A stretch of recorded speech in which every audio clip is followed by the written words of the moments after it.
আচ্ছা, তো তোমাদের 6 সেমিস্টার পরীক্ষা হয়ে গেছে। তো আমি তোমাদের 7 সেমিস্টারের সিলেবাস ডিসকাস করে দিচ্ছি। বেশ অনেকটাই সিলেবাস, মানে তোমাদের এবারে 5টা পেপার পড়তে হবে। 16, 17, 18, 19, 20, 5টা পেপার, বুঝতে পারছো? অ্যান্ড টাইম কিন্তু বেশি নেই, ডিসেম্বরের মধ্যেই কিন্তু পরীক্ষা নিয়ে নেবে। তো আমি তোমাদের এই ভিডিওতে বেসিক্যালি পুরো 7 সেমিস্টারের সিলেবাস ডিসকাস করে দেবো, সাথে তোমাদের কোন কোন মাইনারগুলো পোস্ট করবো দেন সেটা বলে দেবো। তোমাদের যে সমস্ত মাইনার পেপারসগুলো রয়েছে আমাকে জানাতে পারো, যে সাবজেক্টের বেশি খুব কমেন্ট করবে, আমি সেই সাবজেক্টটা আগে পোস্ট করে দেবো, কোনো সমস্যা নেই। এবং একটা জিনিস তোমাদের বলতে চাই যে আজকে আমার একটা ব্যক্তির জন্য বেশ খারাপ লাগছিল। ব্যক্তিটার 11 বছর এক্সপিরিয়েন্স, সিলেবাসের এত নলেজ, এত ডেপথ, মানে এতদিন ধরে সাজেশন বানাচ্ছেন। ডিএসসি থার্ড 3 নাকি বিভিন্ন কলেজের প্রফেসর ভুল কোশ্চেন প্যাটার্ন বলেছিল, ওনার এক্সপিরিয়েন্স দিয়ে, 11 বছরের এক্সপিরিয়েন্স নলেজ দিয়ে DSC third 3 questions pattern decode করে ফেলেছিল। তো সে নিয়ে কত ভিডিও টিডিও, বাট আজকে ডিএসসি 15 হলো এবং তথাকথিতভাবে ভুল কাইন্ড অফ একটা কোশ্চেন্স প্যাটার্ন দিয়ে মক টেস্ট পোস্ট করেছিল ইউজুয়ালি। তো সেই নিয়ে আমার কোনো কথা শুনতে পাচ্ছি না। আজ ইউজুয়ালি কী হওয়া উচিত, ধরো ক্রেডিট নিচ্ছে আমি ডিএসসি 13 জন্য, এত এক্সপিরিয়েন্স, এত সিলেবাসের নলেজ, এত জানি আমি কিছু। বাট যখন ডিএসসি 15 হলো তখন তো কিছু বলছে না। বাট ডোন্ট ওয়ারি, মানে আমি যে মক টেস্ট সেট করেছিলাম সেখানটায় তোমাদের প্রথম দিক থেকে বলে বলে আসছিলাম যে 4টে কবিতা দেবে। ইভেন তো কালকে রাত্রেবেলা আমি যখন বলছিলাম যে আমার যতটা পসিবল আমার মনে হয় যে 4টে কবিতা দেওয়ার সব থেকে বেশি চান্স আছে, তো আজকে 4টে কবিতাই দিয়েছে। আমি যেমনভাবে মক টেস্ট সেট করেছিলাম ঠিক সেইভাবে সিইউ সেট করেছে। বাট ডোন্ট ওয়ারি, ওরকম আমার স্বভাব নেই, মানে নাচানাচি করার। আমি বলছি না ওটা নিয়ে, বা আমি ভিডিও পোস্ট করছি না যেই দেখো আমি এত নলেজ, এত কিছু করে ফেলেছি বা কিছু। ইউজুয়ালি তোমরা যদি দেখো প্রত্যেক সেমিস্টারে যখন আমি মক টেস্ট পোস্ট করি, মক টেস্টের ফার্স্ট প্রশ্ন আর ক্যালকাটা ইউনিভার্সিটির ফার্স্ট প্রশ্ন মানে একদম পুরো সেম টু সেম মিলে যায়। ইভেন দো ডিএসসি 14 বলতে গেলে দেখবে যে মক টেস্ট যদি দেখো, ডিএসসি 14 মক টেস্টের প্রথম প্রশ্নগুলো আর তোমাদের ডিএসসি 14 কোশ্চেন্সের প্রথম প্রশ্নগুলো কিন্তু বহু কমন ছিল। বাট আমি কিন্তু এরকম দেখবে কোনোবারই এমন নাচানাচি করি না যে আমি এত কিছু জানি, এত কিছু এটসেট্রা এটসেট্রা আমার কাছে পড়তে এসো বা কিছু। আহ, এই জিনিসটা যে আমি যে জিনিসটা করি বা ফলো করি বা যেটা মনে করি, সেটা দেখবে তোমাদের কলেজে এই জিনিসটা দেখতে পাবে। তোমাদের কলেজে দেখবে বিভিন্ন টিচাররা অনেক দিন ধরে পড়াচ্ছেন, মানে কারো কারো এক্সপিরিয়েন্স ধরো 40 বছর, কারো কারো 30 বছর, কারো কারো মোটামুটি প্রায় 25 বছর এক্সপিরিয়েন্স আছে। বাট তাদের মুখে কিন্তু এরকম শুনবে না যে দেখো আমার এতটা এক্সপিরিয়েন্স, দেখো আমার অতটা এক্সপিরিয়েন্স, আমি এত কিছু জানি, এত কিছু জানি। ওরা অতদিন ধরে পড়াচ্ছে কিন্তু ওরা ওরা মুখে বলেন না। বাট এই সাডেনলি হচ্ছে কি যে কাইন্ড অফ যে সমস্ত ছাত্রীরা এই সমস্ত জিনিসপত্রগুলো করে, যে দেখো এত কিছু আমি জানি, এত এক্সপিরিয়েন্স আমার কাছে এসে পড়তে, আর বাকি কেউ কিছু জানে না, এগুলো ছাপড়ামি একদিন যতটুকু মনে হয়। ফ্রান্সিস বেকন একটা কথা বলেছিলেন যে টু ইউজ দেম, এই ইউজ দেম মানে হচ্ছে কি তোমার studies, to use studies too much for ornament is affection, read not to contradict and confute. উনি সোজা কথা বলতে চেয়েছেন যে পড়াশোনা দেখানোর জন্য বা ব্যক্তিত্ব জাহির করার জন্য পড়ো না, নিজের বোধ বুদ্ধির জন্য পড়ো, একটা ভালো মানুষ হওয়ার জন্য পড়ো। ইউজুয়ালি তোমাদের পড়তে করা টেক্সট, উপন্যাস বলতে গেলে একটা সঠিক মানুষ হওয়া শেখায়, একটা ভদ্র সভ্য মানুষ হওয়া শেখায়। বাট এই যে কাউকে নিচু দেখিয়ে তারপরে হচ্ছে কি যে টিউশনের জন্য আহ, কাউকে ব্যাপারে উল্টোপাল্টা কথা বলা এটসেট্রা এটসেট্রা, এটা কিন্তু শেখায় না। ইভেন দ্য বিভিন্ন কন্ট্রোভার্সিতে তুমি দেখবে আমার স্টুডেন্টরা কোনো কমেন্ট করে না ভুল ভাল, বাট ওই যে ব্যক্তি যারা এটসেট্রা এটসেট্রা কাইন্ড অফ সারাক্ষণ বলতে থাকে, দেখবে ওদের স্টুডেন্টরা গালাগাল, সে বিচ্ছিরি বিচ্ছিরি লেভেলের একটা গ্রামের যে গালাগালগুলো হয় দেন সেই গালাগালগুলো দেয়। তো সেক্ষেত্রে ওয়াইজলি চুজ করবে যে কার কাছে পড়বে বা কেমন মানুষ হবে। তো ওটা একটুখানি কাইন্ড অফ দেখবে। অ্যান্ড টু বি অনেস্ট, আমি তোমাদের একটা জিনিস বলে রাখি, কোনোদিন ব্যাপারটা বলি না, বাট আমি তোমাদের একটা জিনিস এবার বলছি, যদি আমার কোনোবার মক টেস্ট বলো বা সাজেশন ফ্লপ করে যায়, তাহলে হচ্ছে কি যে গোটা ইউটিউব কমিউনিটি তো মক টেস্ট বা যে কোনো সাজেশন ফ্লপ করবে, প্লাস হচ্ছে কি যে তোমার অফলাইনেও কিন্তু কোনো সাজেশন কমন আসবে না, যদি আমার সাজেশন কমন না আসে তো। একটা বড় কথা বলে রাখলাম। যাই হোক, চলো এবার আমরা ডিএসসি 7 সেমিস্টারের হচ্ছে কি সিলেবাস দেখে নিই। তার আগে তোমাদের বেসিক্যালি কোশ্চেন পেপারটা ক্লিয়ার করে দিই। দেখবে থিম অফ মাদারহুড কিন্তু আমি দিয়েছিলাম, আমি তোমাদের সাজেশনসটা দিয়েই ব্যাপারটা বুঝে দিচ্ছি। মক টেস্টে রেখেছিলাম বিলাভের থেকে তোমাদের হচ্ছে কি এই প্রশ্নটা আমি এই অবধি রেখেছিলাম, এই অবধি। বাট তারপরে একটা প্রশ্ন ছিল, দেখো হচ্ছে কি যে পোর্ট্রে অফ মাদারহুড, ঠিক আছে? তো এই মাদারহুডটা কিন্তু ক্যালকাটা ইউনিভার্সিটি হুবাহু করেছে, মাদারহুডের কনটেক্সটে দিয়ে দিয়েছে, এটা তো কমন হয়ে গেল। এবং তোমাদের কালকে আমি বলেও দিয়েছিলাম যে যেকোনো একটা করো, যেহেতু বিলাভেরটা নতুন, তো একটা করো হয়ে গেছে। দেন তারপর হচ্ছে কি ইমেজার এখান থেকে ডিরেক্টলি কমন চলে এসেছে। দেন তারপর ব্রুকলাইন ব্রিজ থেকে মডার্ন পোয়েম দিয়েছিলাম, দেন সেটাও কমন চলে এসেছে, আমি দেখেও দিচ্ছি তোমাদের। আহ, সেটা হচ্ছে কি দেখো, মার্কেট রেজিস্ট্যান্স থেকে হচ্ছে কি তোমাদের ইমেজারি দিয়েছিলাম, ইমেজারি কেমন চলে এসেছে। দেন ব্রুকলাইন ব্রিজ থেকে মডার্ন পোয়েম দিয়েছিলাম, মডার্ন পোয়েম কেমন চলে এসেছে। আর এই দুটো তো বলার কিছু নেই, মানে কোথায় কোথায় গেল, এই দুটো তো টাইটেলটা আছে, দেন তারপর হচ্ছে মেমোরি প্লে আছে। আমি তোমাদের দেখেও দিচ্ছি টাইটেল, আর হচ্ছে কি যে মেমোরি প্লেয়ের কনটেক্সটাও এটাও দেখে দিচ্ছি। সেটা হচ্ছে কি দেখো, এটা হচ্ছে কি তোমাদের এই যে মেমোরি প্লেয়ের কনটেক্সটটা প্রথম প্রশ্ন ছিল, সেকেন্ড প্রশ্ন হচ্ছে কি সিম্বলের সাথে কম্বাইন করে টাইটেল রেখেছিলাম, দেন সেটা কমন চলে এসেছে। বুঝে গেছে? এবার আরেকটা জিনিস তোমাদের বলে দিই, তোমাদের যেহেতু অত্যন্ত কম সময়ের মধ্যে তোমাদের 7 সেমিস্টার হবে, তো আমি তোমাদের হচ্ছে খুব তাড়াতাড়ি মাইনরটা পরীক্ষা হয়ে যাওয়ার পরই কিন্তু পড়ানো শুরু করব। যেমনভাবে থাকে বেসিক্যালি, যেহেতু 5টা পেপার, আমি ফিসটা 450 থেকে 479 করেছি। এবং পার্টিকুলারলি হচ্ছে কি যে তোমাদের দুদিন করে পড়ানো হবে, প্রত্যেকটা ক্লাসের রেকর্ডিং পেয়ে যাবে, অ্যাসাইনমেন্ট তোমাদের যে প্রজেক্ট দেওয়া হবে দিন সেটা করানো হবে। 100% কমন তোমরা সবাই জানো, আমি আর বলছি না। অ্যান্ড তারপর হচ্ছে কি যে ফ্রি নোটস পাবে, ইবুক পেয়ে যাবে, প্রত্যেকটা টেক্সটের কিন্তু ইবুকও তুমি পেয়ে যাবে। অ্যান্ড 450 রুপিস ফিস। যারা পড়তে চাইছো এই নাম্বার একটুখানি হোয়াটসঅ্যাপ করে নিও। অ্যান্ড আমি কিন্তু খুব তাড়াতাড়ি পড়ানো শুরু করব। এবং দেখবে মানে কাইন্ড অফ আমি কিন্তু হচ্ছে কি যে তোমাদের যখন বলি যে আমার কাছে পড়তে এসো, তো সেটার জন্য আমি এরকম কিছু বলি যে দেখো আমার কাছে এর আগে যারা পড়েছিল তারা এত এত মার্কস পেয়েছে। যেমন 5th সেমিস্টারের কথা বলি, 5th সেমিস্টারে গোটা ইউটিউব কমিউনিটির মধ্যে কোনো ব্যাচ থেকে 80%-এর উপরে ওঠেনি। শুধু 5th সেমিস্টার বলেই নয়, প্রত্যেকটা সেমিস্টারেই প্রত্যেকটা পেপারে আমার কাছে হাইয়েস্ট মার্কস পাই। আমি এটা বলে দেন তারপরে তোমাদের কাছে বলি যে কেউ যদি পড়তে এসো পড়তে চাও তাহলে হচ্ছে কি যে আমার কাছে পড়তে এসো বা কিছু, যে আমার স্টুডেন্ট এতটা মার্কস পেয়েছে বা এত ভালো রেজাল্ট করেছে।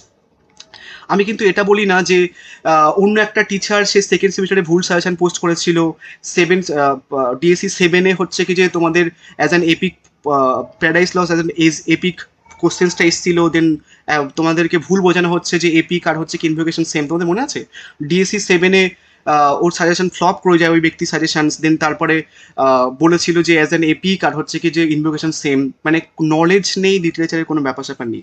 তো আমাদের কিন্তু লোকের বদনাম করে তারপরে বলি না যে আমার কাছে পড়তে এসো, যে লোক জানে না সেই কারণে যেন আমি বেশি জানি আমার কাছে পড়তে এসো, তখন কিন্তু বলি না। আমি জাস্ট সিম্পলি বলি যে দেখো আমার স্টুডেন্ট এতটা রেজাল্ট করেছে, এটসেট্রা এটসেট্রা, এই কিছু হয়েছে যে রেজাল্ট করেছে, তোমরাও রেজাল্ট করতে পারো, এরকম ব্যাপারটা ব্যাপার। এবার রেজাল্ট কখন করবে কোনো একটা স্টুডেন্ট, যখন হচ্ছে কি যে কোনো একটা টিচার ঠিকঠাকভাবে পড়াবে। তো অবভিয়াসলি হচ্ছে আমি ঠিকঠাক পড়িয়েছি, আমার সিলেবাস বা লিটারেচার সম্বন্ধে ঠিক ততটুকুই নলেজ আছে যেটাটুকু আমার স্টুডেন্টের মার্কস পাওয়ার জন্য যথেষ্ট, তাই না? তো আমি বেশি জানি অন্য কেউ বেশি জানে না তাই পড়তে এসো, আমি কিন্তু অমন করি না। আমি জাস্ট সিম্পলি একটা কথা বলি, দেখো আমার স্টুডেন্ট এতজন পড়েছে, এতটা মার্কস পেয়েছে, প্রত্যেকটা সেমিস্টার আমার কাছে হাইয়েস্ট মার্কস পাই ইংলিশ অনার্সে ইউটিউব কমিউনিটিতে, তোমরা পড়তেছো এরকম টাইপের কিছু বলি। তো এই জিনিসগুলো কিন্তু প্রচণ্ড বাজে জিনিস, ঠিক আছে? নর্মালি ব্যাপারটা দেখবে, আমি এটাও এখনো বলছি না যে তুমি অন্য কারোর কাছে পড়ো না বা কিছু, বাট এই জিনিসটা কিন্তু প্রচণ্ড খারাপ জিনিস। যার যে সমস্ত টিচারের এরকম মনোবৃত্তি যে লোককে ছোট করে দেন তারপর আমার কাছে পড়তে এসো, অন্য কেউ জানে না, তো আমি একটা জানি আমার কাছে পড়তে এসো, এইগুলো কিন্তু খারাপ জিনিস। তো চলো যাই হোক, এবার আসছে হচ্ছে কি তোমাদের সিলেবাসটা নিয়ে। তোমাদের বেসিক্যালি ডিএসসি 7-এ ডিএসসি সেমিস্টার 7-এ 16 যে পেপারটাতে আছে, সেই 16 পেপারে তোমাদের 3টে গল্প আছে, দ্য শ্রাউড আছে, কোয়েল্ট আছে, দ্য রেবেদি আছে। এই 3টে গল্প থেকে কোশ্চেন প্যাটার্নটা বলে দিচ্ছি একদম। আজকে হচ্ছে কি তোমাদের তারিখ বলছি, আমি তারিখ দেখে বলে দিচ্ছি, নইলে অন্যজন ক্রেডিট নিয়ে চলে যাবে। আজকে হচ্ছে কি 19শে জুন। আমি তোমাদের যে কোশ্চেন প্যাটার্ন বলছি ঠিক সেই কোশ্চেন প্যাটার্নে সিইউ কিন্তু কোশ্চেন্স দেবে। 3টে স্টোরি রয়েছে, 3টে স্টোরির মধ্যে থেকে তোমাদের যে কোনো 2টো স্টোরি থেকে 2টো প্রশ্ন দেবে, যে কোনো একটা করতে হবে। নেক্সট তারপরে আসছে কি তোমাদের পোয়েট্রি। তোমাদের বেসিক্যালি এখানটায় 4টে কবিতা আছে, রবীন্দ্রনাথ ঠাকুরের 2টো কবিতা। তারপর হচ্ছে কি তোমাদের দ্য ভয়েড আছে, আই সেন্ট টু আরিশা রয়েছে। দেন এখান থেকে তোমাদের কি করবে, 4টে কবিতা থেকে যে কোনো 2টো কবিতা থেকে প্রশ্ন দেবে, একটা করতে হবে। বেসিক্যালি রবীন্দ্রনাথ ঠাকুর 2টো কবিতা থেকে যে কোনো একটা থেকে দেয়, দেন তারপরে এই 2টো কবিতা থেকে যে কোনো একটা থেকে দেয়। বুঝা গেছে? তো তুমি পরবর্তীকালে রবীন্দ্রনাথ ঠাকুর 2টো কবিতা করতে পারো, বা দ্য ভয়েড আর the I sent to Arisha, এটা 2টো যে কোনো একটা করতে পারো। আলটিমেটলি 4টে কবিতা আছে এখান থেকে, 4টে কবিতা থেকে যে কোনো 2টো কবিতার থেকে প্রশ্ন দেবে, 15 মার্কসের 2টো প্রশ্ন, একটা করতে হবে। নোবেল থেকে 2টো প্রশ্ন দেবে, দ্য হোম অন দ্য ওয়াল থেকে। দেন তারপর হচ্ছে কি ড্রামা থেকে 2টো প্রশ্ন দেবে, যে কোনো একটা করতে হবে। The silence the court of session, এটা এখান থেকে 2টো প্রশ্ন দেবে, একটা করতে হবে। নোবেল থেকে 2টো প্রশ্ন দেবে, একটা করতে হবে। তাহলে ক্লিয়ার হয়ে গেল, লিখেও দিয়েছি আমি যে কোন জায়গা থেকে কটা প্রশ্ন আসবে। এবার তোমাদের পরবর্তী পেপার আছে, সেটা হচ্ছে কি যে 17 তোমাদের যে পেপারটা আছে সেটা সম্পূর্ণ নতুন একটা সিলেবাস দিয়েছে। টিএস এলিয়টে the tradition and the individual talent আছে। নেক্সট তারপর হচ্ছে কিছু ওয়াটার পিটারের তোমাদের রয়েছে conclusion studies in the story of the Renaissance রয়েছে, লিটারেচার অ্যান্ড দ্য হিস্ট্রি রয়েছে, দেন মডার্ন ফিকশন রয়েছে। তো এখানকার কোশ্চেন প্ল্যানটা কী হবে, এটা তো জলের মতো ক্লিয়ার। এই জায়গা থেকে দুটো 50 মার্ক্সের প্রশ্ন দেবে, একটা করতে হবে। এই ওয়াটার পিটারের এই টেক্সটা থেকে দুটো 50 মার্ক্সের প্রশ্ন দেবে, একটা করতে হবে। এখান থেকে দুটো 50 মার্ক্সের প্রশ্ন দেবে, একটা করতে হবে। ভার্জিনিয়া উলফে দ্য মডার্ন ফিকশন থেকে দুটো 50 মার্ক্সের প্রশ্ন দেবে, একটা করতে হবে। ঠিক আছে, 5 মার্ক্স জানো, সবার থেকে 5 মার্ক্স থাকবে, দুটো করতে হয়, দুটো কি তিনটে ভুলে গেছি আমি। এবার আসছে হচ্ছে কি তোমাদের পেপার নাম্বার 18, 17 গেল, 18 এটা হচ্ছে কি তোমাদের 3 নম্বর পেপার। 16, 17, 18, হ্যাঁ এটা 3 নম্বর পেপার। 3 নম্বর পেপারে হচ্ছে কি তোমাদের ইলিয়াড রয়েছে, ওডিপাস দ্য কিং রয়েছে, তারপর হচ্ছে কি তোমাদের ওভিডের the story of the Bacchus রয়েছে, দেন তারপর হচ্ছে কি যে প্লটাসের তোমাদের the pot of the gold রয়েছে, দেন হরাসের কাইন্ড অফ হচ্ছে কি যে হরেসের স্যাটার রয়েছে। তো পার্টিকুলারলি হচ্ছে এখানকার কোশ্চেন প্যাটার্নটা কী হয় বলে দিচ্ছি। দ্য ইলিয়াদ থেকে তোমাদের দুটো প্রশ্ন দেবে, একটা করতে হবে 15 মার্ক্সের। ওডিপাস দ্য কিং থেকে তোমাদের দুটো প্রশ্ন দেবে, একটা করতে হবে। নেক্সট তারপর ওভিডের the story of the Bacchus, এখান থেকে তোমাদের কাইন্ড অফ দুটো প্রশ্ন দেবে, একটা করতে হবে। এবার এখান থেকে প্রশ্ন দেবে তোমাদের the pot of the gold এবং দ্য হরাসের কাইন্ড অফ স্যাটার থেকে তোমাদের একটা একটা করে প্রশ্ন দেবে।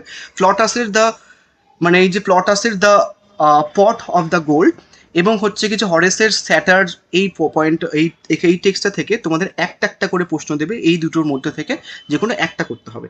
এবং এটা বেশ সুন্দর, জানো তো এই পেপারটা তোমাদের খুব সুন্দর লাগবে, একদম পুরো রূপকথার গল্পের মতো লাগবে। এই যে স্টোরি অফ বেকার্স, এটা আমার সব থেকে প্রিয়, জুপিটারের ছেলে and the god of wine, উনি বেসিক্যালি খুব সুন্দর টেক্সট, এগুলো পড়তে খুব মজা লাগবে তোমাদের। ডিএসসি 18টা সব থেকে সুন্দর টেক্সট তোমাদের। যাই হোক, এখানটার কোশ্চেন প্যাটার্ন ক্লিয়ার হয়ে গেল। এবার লাস্ট যে পেপারটা আছে সেই পেপারটার কথা বলে দিচ্ছি। লাস্ট এই পেপারটা তোমাদের 3টে কবিতা এখানটায় আছে দ্য পোয়েট্রি থেকে, মানে 3টে। I can not live with you, how do I love thee, advice to women.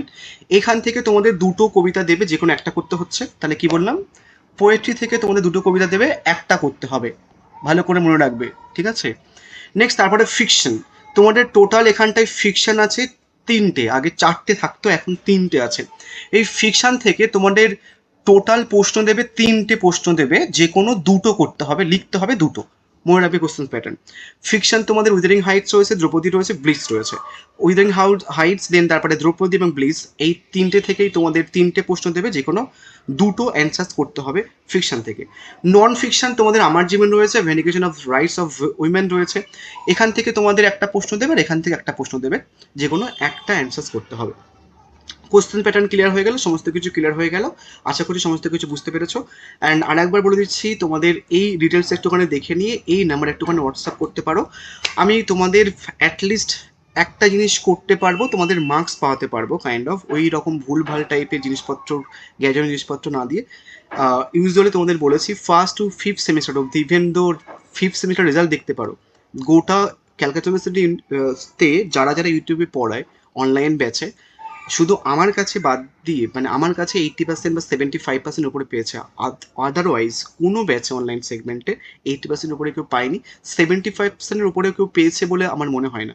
But তাও কিন্তু নর্মালি হচ্ছে কি, মানে এই জিনিসটা মেকআপ দেওয়ার জন্য অনেক ইউটিউবার, যে আমার নামে সারাক্ষণ বলে থাকে, সেও মানে আলটিমেটলি, তোমরা আমাকে বাদ দিয়ে যারা একটু আধটু অন্য লোককে দেখো, ওর কথা বলছি আমি। তো ওখানটায় কি বলা হয়েছিল, যে ফিফথ সেমিস্টারের রেজাল্ট, ও তো ভোটের জন্য মার্কস কম দিয়েছে বা কিছু, বাট এদিকে কিন্তু আমার কাছে 80% মার্কস উপরে মার্কস পেয়েছে। ইভেন তো প্রত্যেক কটা সেমিস্টারে কিন্তু আমার কাছে হাইয়েস্ট মার্কস পাই ইংলিশ অনার্সে। তোমরা নিঃসন্দেহে পড়তে পারো, তোমাদের প্রত্যেক কটা টেক্সট খুবই ভালো করে করানো হবে, এবং আমার কাছে নর্মালি হচ্ছে একটা ভালো স্টুডেন্ট তৈরি হবে। কারণ কাইন্ড অফ তুমি দেখবে না কন্ট্রোভার্সির সময় যে আমি তোমাদের গ্রুপে বলছি যে এই দেখো আমার নামে এই হচ্ছে, সেটা দিচ্ছি না, যে এই দেখো আবার এটা হচ্ছে, তোমরা যা ঝামেলা করেছো কিছু, এরকম করি না। But ultimately it's the fact, যে এই জিনিসগুলো, যে জিনিসগুলো কাইন্ড অফ ফ্রান্সিস বেকন বলেছেন, বা কোনো একটা টেক্সট আমাদের শেখায়, তিনি সেই টেক্সটটা না শিখলে ওরকম একটা প্রোডাক্ট তৈরি হবে। ঠিক আছে, তো একটা প্রোডাক্ট না তৈরি হয়ে একটা মানুষ তৈরি হও, সেটা আমার কাছে পড়ো আর না পড়ো, বাট ওই জিনিসগুলো একটুখানি ফলো করো না, অ্যাভয়েড করার চেষ্টা করো। So thank you so much. DSC 15 কেমন হলো জানিও।